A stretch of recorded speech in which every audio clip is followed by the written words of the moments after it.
একটা সময় গান শুধু শোনার বিষয় হলো, সময়ের পালাবদলে এখন তা দেখার বিষয় হয়ে দাঁড়িয়েছে।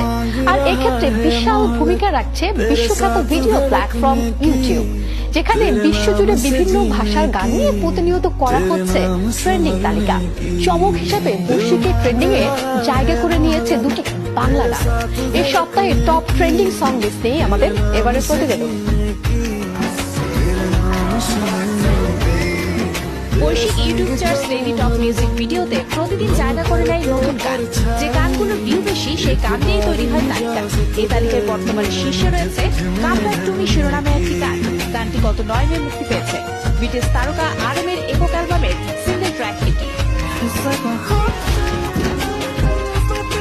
9 মে মুক্তি পাওয়া আরেক গান রয়েছে এই তালিকায়। লস মাই ব্রেথ নামের গানটি কোরিয়ান পপ ব্যান্ড স্ট্রে কিডস এর। গানটিতে ফিচার করা হয়েছে মার্কিন সঙ্গীত শিল্পী চার্লি পুথকে।